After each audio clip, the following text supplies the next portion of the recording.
Aujourd'hui, on va parler d'Instagram et plus précisément des hashtags. On va parler des hashtags en 2019 et s'ils ont toujours un intérêt d'être utilisés et surtout comment on peut les utiliser pour essayer de gagner un petit peu plus d'engagement ou voire même d'abonnés sur notre compte.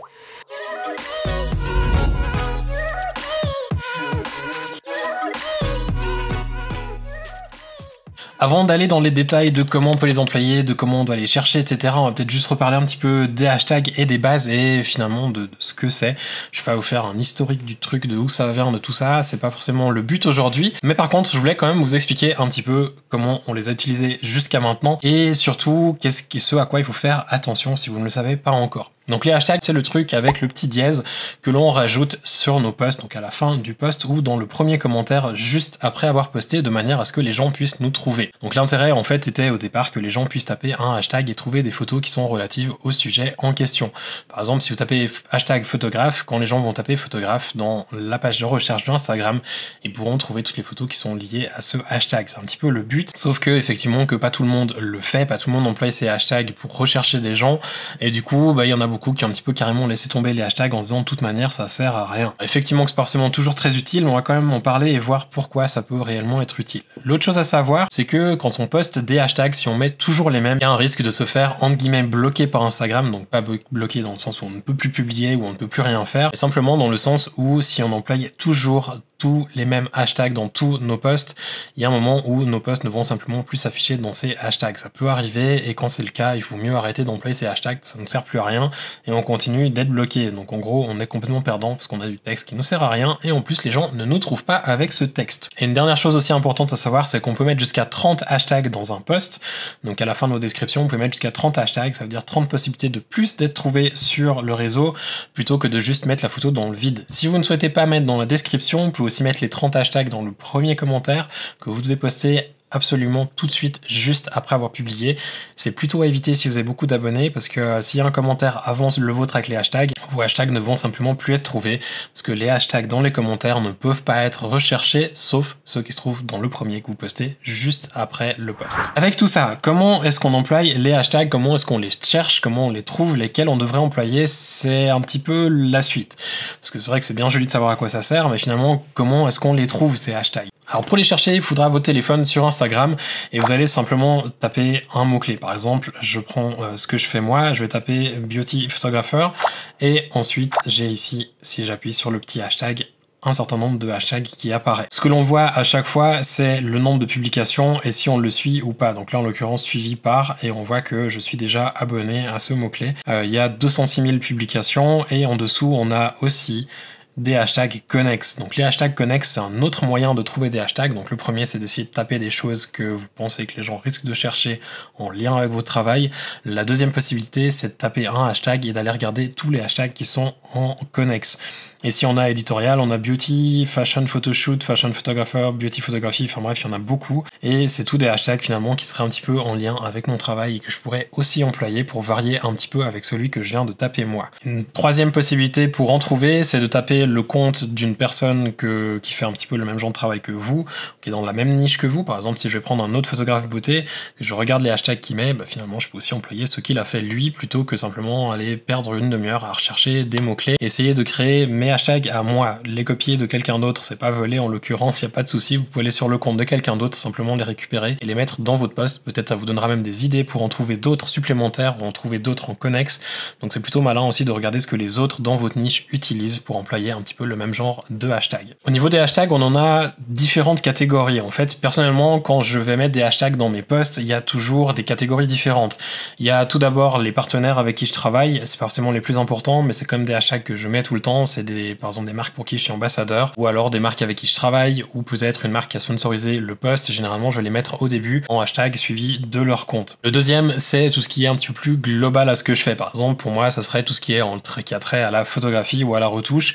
Ce serait des choses que je pourrais mettre dans mes hashtags. Le troisième, c'est tout ce qui est lié à la niche. Donc pour moi, ça serait la photographie beauté, par exemple. Ce qui est lié à la photographie beauté, qui est lié au maquillage, qui est un petit peu dans ce domaine-là, qui est vraiment lié à ce que je fais moi. Le quatrième, c'est tout ce qui est lié à la clientèle ou au marketing, donc des mots-clés que vous pensez que les gens qui peuvent être vos clients vont chercher. Donc par exemple pour ma part, ça serait soit des modèles, soit des mots-clés que des maquilleuses pourraient chercher, des agences de communication ou de publicité publicité aussi, ou alors des agences de mannequinat qui pourraient tomber sur mon compte et ensuite m'engager. Je vais essayer de trouver des mots-clés qui sont en lien avec ça. Ça peut être autant des choses, par exemple, en lien avec une modèle pour dire qu'une modèle va être recherchée, scouting modèle, ou j'en sais rien, agency modèle, ou des choses qui vont faire que les gens vont trouver ce poste en étant des clients potentiels et pas forcément des collègues. Parce que si je tape juste photographe beauté, évidemment, je vais me retrouver avec que des photographes qui me suivent et peut-être que c'est pas forcément eux qui vont m'engager pour travailler. Donc pensez à mettre aussi des hashtags en lien avec des niches qui sont connexes à la vôtre. Le cinquième, c'est en lien avec le lieu où vous travaillez ou le lieu que vous souhaitez cibler. Par exemple, je suis en Suisse, donc je peux mettre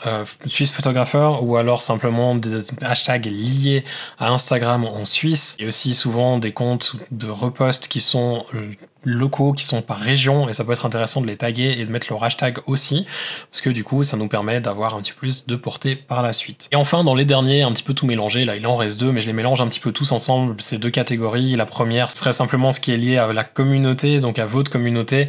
Ça peut être un hashtag personnel, ça peut être des hashtags que vous avez avec d'autres personnes avec qui vous travaillez, peu importe ce qui a trait à la communauté. Le tout dernier qui, à mes yeux, retrouve un petit peu la communauté, c'est les hashtags de repost, donc des comptes qui vont reposter vos photos. Par exemple, si vous avez des magazines qui emploient des photos et qui les repostent sur leur compte, vous pouvez mettre leur hashtag plus leur compte dans les hashtags, mais pour moi c'est un petit peu la même chose que la communauté, c'est pour ça que je dis je mélange un petit peu tout. Et la dernière chose qui serait aussi là-dedans, que j'essaie généralement de tout mélanger, c'est la description de la photo, un ou deux hashtags qui sont vraiment liés à la photo en question. Par exemple, si je fais une photo beauté mais que c'est uniquement une bouche, je vais mettre hashtag lip art ou quelque chose du genre, de manière à ce que les gens puissent retrouver quelque chose de très précis. Ces hashtags-là sont un petit peu moins importants, surtout ceux de description, parce que c'est un petit peu plus compliqué d'être trouvé sur des hashtags qui sont trop précis. Alors vous voyez, ça fait déjà pas mal, ça fait pas mal de choses. Pour faire des hashtags, c'est vrai que du coup, si vous voulez bien les faire, ça prend du temps. Un conseil que je peux vous donner, c'est ce que je fais moi, c'est que j'ai une liste en fait de différents hashtags. Ça veut dire que j'ai 4 listes avec à chaque fois 25 hashtags, ce qui me laisse la place pour 5 hashtags perso sur chaque post, que ça soit pour décrire la photo, que ça soit pour un partenariat, que ça soit pour autre chose. J'ai toujours 5 hashtags de libre sur mes listes. Et comme ça, à chaque nouveau post, je vais prendre la liste suivante. Et comme ça me permet d'alterner entre les différentes listes, éviter de reposter toujours les mêmes hashtags. Et aussi, surtout, d'éviter de perdre du temps à chaque fois à aller chercher des nouveaux hashtags quand je vais publier une photo. Je prends une fois 2 heures, j'ai mes hashtags qui sont faits, j'ai un bloc que je mets à la fin de mon post et c'est fini. En plus de ça, si vous employez des applications comme Unum, comme Planoly, comme Later, généralement, vous avez un moyen de réinjecter les hashtags dans des listes à la fin de votre post. De cette manière, vous n'avez même pas besoin de réfléchir à quelle liste vous en y étiez ou alors comment les intégrer. Vous pouvez simplement prendre, injecter à la fin du post et c'est fini. Vous n'avez même pas besoin de réfléchir. Quand vous faites ces listes, une autre chose qui est importante, c'est de regarder à la fin du mois. Donc vous les employez par exemple pendant 30 jours et vous regardez s'il y a un bloc de hashtag qui a mieux marché qu'un autre. Et de cette manière, vous pouvez essayer aussi d'adapter ce qui marche un petit peu moins bien. Si vous avez un bloc de hashtag qui marche pas très bien, vous pouvez simplement aller le modifier en enlevant des hashtags ou en rajoutant d'autres pour essayer de voir si ça permet d'avoir un petit peu plus de portée et s'il y a plus de gens qui vont arriver sur votre profil. Alors, c'est pas sur 2 photos qu'on va pouvoir se rendre compte si réellement il y a une différence à cause des hashtags, mais sur un mois, si vous postez tous les jours ou chaque 2 jours, vous allez assez rapidement voir s'il y a un bloc de hashtags qui marche mieux qu'un autre. Maintenant que vous savez comment les employer, où les trouver, comment faire vos listes, on va parler un petit peu d'autres manières que vous pouvez avoir de les utiliser, parce qu'il n'y a pas juste à la fin des posts que vous pouvez employer vos hashtags, il y a aussi d'autres endroits où vous pouvez les utiliser, et c'est surtout là où ça devient très intéressant en 2019, parce que c'est en train de changer un petit peu. Par exemple, avant, c'est très important d'avoir des hashtags dans lesquels vous pouviez arriver dans le top populaire par rapport au nombre de likes et de commentaires, parce que c'était uniquement là-dessus, que maintenant c'est vraiment lié à combien de commentaires et combien de likes vous avez par rapport au nombre d'abonnés que vous avez. Donc c'est plus un pourcentage d'engagement que réellement un nombre de likes et de commentaires. Donc même sur des hashtags qui sont très populaires, vous avez possibilité d'être dans les posts populaires assez facilement si vous avez beaucoup d'engagement sur votre compte. Donc là où on peut les utiliser, on l'a dit, c'est dans les posts. L'autre endroit, c'est dans la bio, donc la petite description que vous avez au sommet de votre compte, vous pouvez mettre des hashtags. De cette manière, les gens qui vont cliquer dessus peuvent par exemple retrouver votre portfolio, où vous avez fait un hashtag pour votre portfolio, ou alors un hashtag pour des produits que vous vendez, ou alors un hashtag pour une marque avec qui vous travaillez. Peu importe, vous pouvez mettre des hashtags dans la bio et ça peut être assez intéressant. Ça va pas forcément apporter grand chose en termes d'engagement ou de nombre d'abonnés sur votre compte, mais ça peut aider un petit peu et peut-être même, certains ont l'air de dire que si vous avez un hashtag qui est lié à votre niche dans la description, vous pourriez être un petit peu mieux trouvé. Je suis pas sûr que ce soit vrai, pouvez essayer, ça vous coûtera rien. Troisième possibilité, là où vous pouvez les mettre, c'est en story. Et en story, apparemment, ça commence à être de plus en plus important d'en mettre parce que ça vous permet d'être plus facilement sur la page d'exploration, étant donné que les stories sont aussi sur la page d'exploration maintenant. Donc quand vous cliquez sur la petite loupe, il y a toujours des stories au sommet et c'est un petit peu de cette manière que vous pourriez être trouvé. En plus de ça, sur les pages des hashtags, vous avez toujours la petite pastille des stories.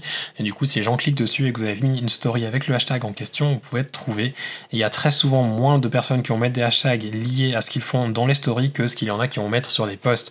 Donc c'est un petit peu plus facile d'être trouvé en story que via les posts. Donc pensez à les employer en story. C'est très important si vous souhaitez développer l'engagement de votre compte cette année. Et enfin, le dernier truc, et c'est là où je trouve que c'est le plus intéressant, c'est en fait de pouvoir maintenant les suivre. On peut suivre les hashtags, et ça nous permet de voir des photos qui ont été réalisées par des personnes qui ne sont pas forcément des gens que l'on suit, ce qui veut dire aussi que c'est possibilité d'avoir un petit peu plus d'engagement. Je vous ai déjà fait une vidéo où je vous parlais de pourquoi c'est intéressant de commenter chez d'autres personnes pour qu'ensuite ils reviennent chez nous.